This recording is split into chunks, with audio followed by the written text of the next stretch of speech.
Hi there.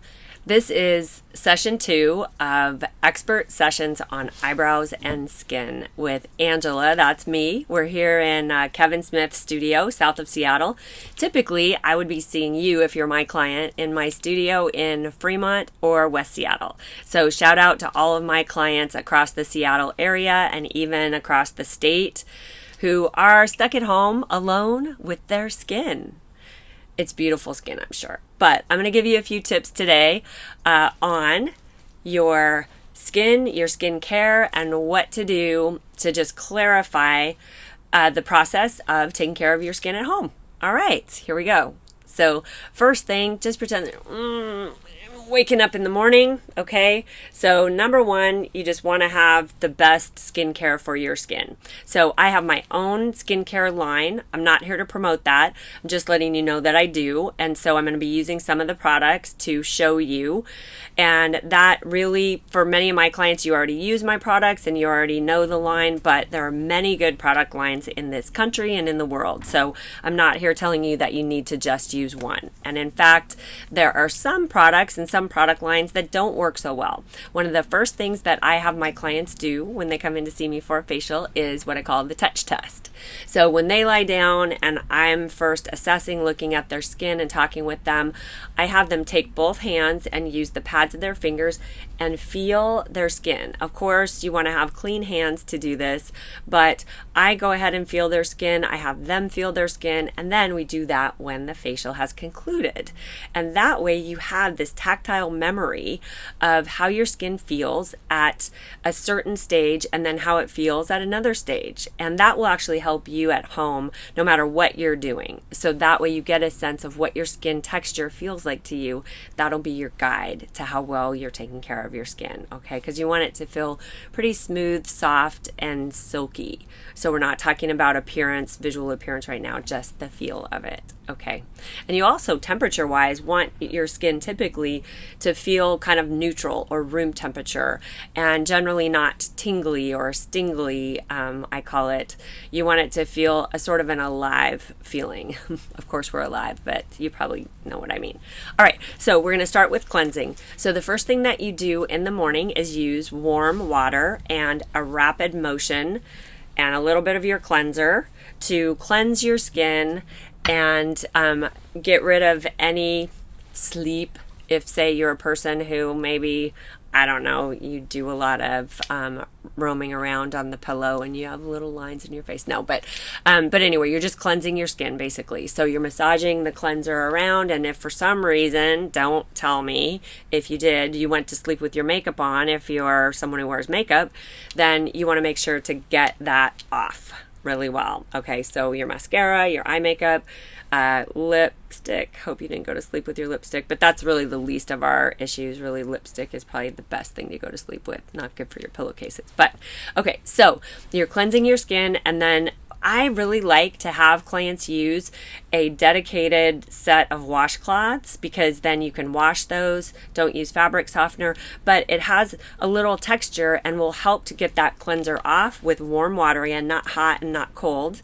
And then that texture does a little bit of exfoliating, and it also really helps to get rid of your makeup if you've still got your makeup on.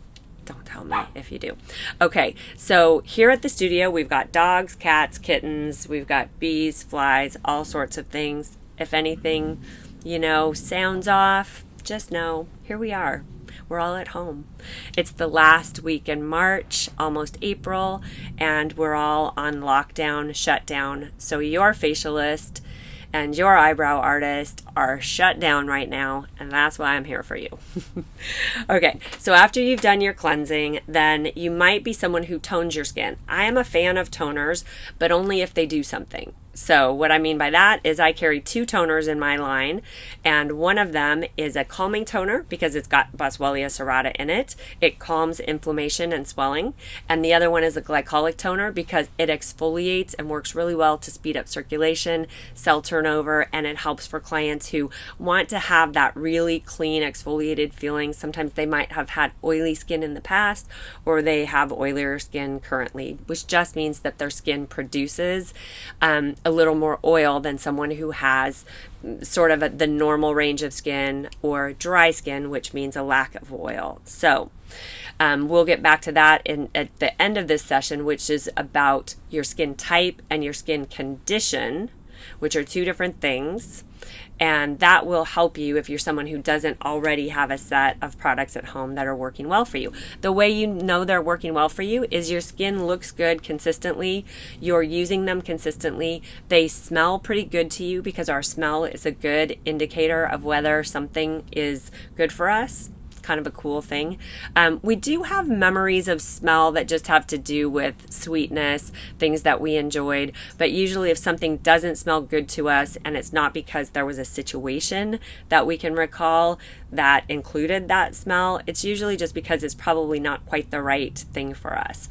All right, so the toner that you might be using. In my line, the calming toner, like I said, is one of the toners. So this one has a pop top, and you can put it on cotton and run it across your skin. And it helps to change the pH and prepare your skin for your serums, for your eye cream, for your neck creams or serums, and for your final moisturizer. So a toner should do something for you. If it's not doing something that is either active or calming, then you might as well not really use a toner. Just use that washcloth and get your cleanser off, and be sure to get all of your makeup off if you wear makeup too.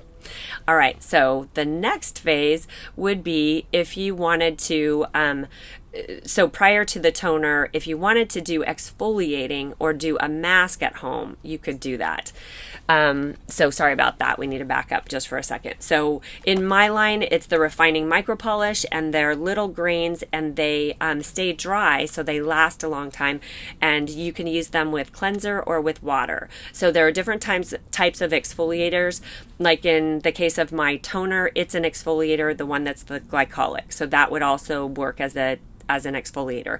And what that means is it exfoliates the surface layer of your skin a little further than just cleansing or just a washcloth would. So then that encourages circulation, it encourages your cells to slough off, it encourages collagen and elastin production, and that cell turnover is what shows those fresh new cells, kind of like fertilizing your grass. That's why having a facial about every 4 to 6 weeks is perfect, because then you see those cells that are treated as if they are always at the surface. So in other words, we do the extractions during the facial, so removal of clogs and blackheads, and then we do the massage, the steam, the further exfoliation, the mask, the treatment serums, and at the end of that, we basically have treated your skin in the same way that you would fertilize your grass. And so during that time until your next facial, all those brand new fresh cells are going to be showing up, and they'll already have been treated below the surface as well. Hopefully that makes sense to everyone. So an exfoliator like this, that are the micrograins, or you might have an exfoliator that's a little more gummy, like a gommage. And if you don't know what that is, don't worry too much about it. It's just that some exfoliators work differently than others. Some are physical, some are chemical, and some are enzymatic, which marries together in there too. So enzymatic exfoliators, they kind of gobble up those little surface cells, like a little Pac-Man, if you're someone who knows who that is, who Pac-Man is. And then your serums and your moisturizers can penetrate a little more easily. So exfoliating and then toning if you're not already doing like a glycolic toner. All right, then next we're going to move to if you're using an oil on your skin. Now I'm using this as an example because I have an anti-aging oil, and if you can see this, it doesn't say that, but this was the oil I had on hand right now. So sorry, time of Corona, occasionally we don't have everything, but I have an anti-aging oil, so that would be what you would use next. So if you have an oil that you would use on your skin, that comes next typically. Now always defer to your expert. If you have a facialist who you work with and they have told you to use things in a different order, there probably is a reason for that. That's our cat. Don't worry about it. She had kittens, and she's a little restless. And if you've ever had a child, you understand, because she just had her kittens about a week and a half ago, and she's a little raring to like roam around after she feeds them. So we all understand. Eye cream. So next, an eye cream usually has a smaller molecular structure than a typical moisturizer because that tissue around our eyes is a little bit finer. So then that way it won't sit on the surface. If you've ever used a moisturizer around your eyes and your eyes felt a little gooey or gummy afterwards, it's either that it had you got too much or too close to your eye, or it's you have a sensitivity to an ingredient in the cream. So just pay attention to that. There are plenty of good ones. Mine is a cucumber eye cream. It's got peptides. It's really wonderful, but there are plenty of great eye creams. So again, I'm not trying to tell you need to use this one. This is just a really great one, and I vet the products really well, and I've got a great lab that I work with too. So eye cream, a little dot on your finger pads. You can push your fingers together, and then you want to put it around your orbital bone, the bone that is basically the that contains your eyeball. So that's how you can feel it. So our skin is one big organ, so the product will migrate just like other products that you might have had, like Retin-A or topical products that work on acne or something like that. They migrate as well. So our skin is kind of a conductor in a sense. So if you get that moisturizer right around your orbital bone, it will actually move up towards your eye, and that's about as close as you want to get. So you can put it up here as well. All right, next is consideration of your neck. So firming serums or anti-aging serums or hydrating serums, whatever kind of serum you're using, you can use one that's for your entire face and your neck and your upper chest, décolleté, or you can use separate types of serums that are meant specifically for whatever's going on with your skin.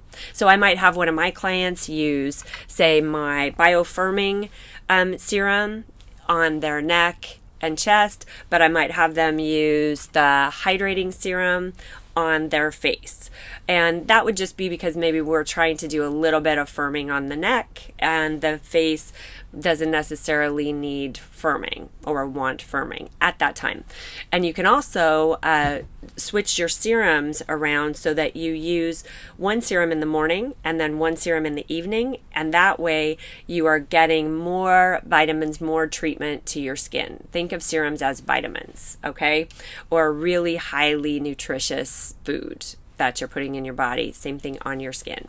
So hydrating serum, any kind of hydrating serum, hyaluronic acid. Have you guys all seen that ad? Lovely woman, little bit irritating, although it's probably good marketing. Hyaluronic acid, been around forever.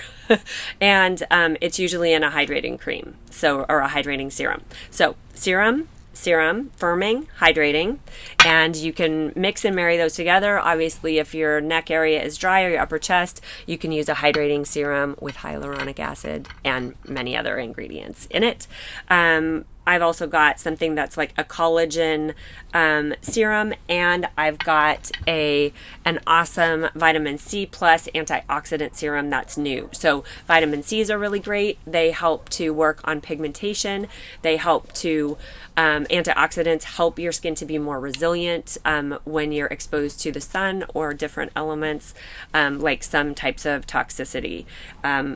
So serums, eye area, neck, consider all those, and then you want to put a moisturizer on. So moisturizers are usually occlusive. That is the big difference between a serum and a moisturizer. So a moisturizer is occlusive, which means it locks everything in. So it does the moisturizing, it locks the serum in, and it seals, sort of. That's a good way to think about it. Serums usually don't have an occlusive nature, so that's why if you put just a serum on your face, it's kind of like you're not completing the job. Now, if you had been interested in using a mask in your at-home care, you might use something like a clay mask or a moisturizing mask or a calming or soothing mask. See, dogs indoors. Happens in the home studio.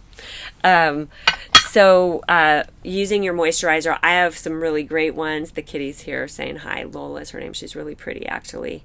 Kitty, kitty. So, and she had 4 kittens, you guys, on March 17th. Come on. And I was there to help her give birth to the first one, and she bit me. Not too hard. She was a really good kitty. She's a good kitty mama. All right. So then the next thing, you know what, you guys? Oh, here we go. We are really at the end of our 15 minutes. Can you believe it went so quickly? Oh my goodness. Okay, so in the morning and the evening, you can do all of those things. If you want a shortcut, you can do a rinse in the morning, like with your warm water and washcloth. You can put on your serum and then put on your moisturizer. If you're going to be out in the sun, you can use your SPF. If you're not, you don't need your SPF. And in fact, it's a little better not to introduce that if you're not going to be in the sun, you guys. So we've all known that for a while, but in case you're late to the party or you haven't heard it, it's not a good idea to use your sunscreen or your sunblock when you're not going to be in the sun, which means not at night. So at nighttime, that's the time when you want to cleanse your skin, you want to tone your skin, you can do your extra exfoliating. You could definitely do that in the morning, but at night for sure. And then be sure to get your serums on, your eye cream, and then your moisturizer. And you can use a night moisturizer, but you can also just use the same moisturizer you used in the day, as long as there's no SPF. Creaky door, here he comes again. Hey, Kevin. So then you just go to bed, lay down. Hopefully you're a back sleeper. It's better for your skin. And if you're not, I understand, because I can't help myself either. But there you go, boom. Then your skin is taking in all that awesome nourishment at night. Time flies, my friends and clients. So that was our 15 minutes. Stay tuned the next time, because we're going to be talking about getting the biggest bang for your buck out of eyebrow products and skin care and skin treatments and eyebrow treatments or services as well. You can always reach out to me at angelabern.com. And this is Angela, or Angela Bern, Angela Bern Castanola, Angela Castanola, however you know me. It's been nice spending time with you, and I look forward to seeing you live sometime soon.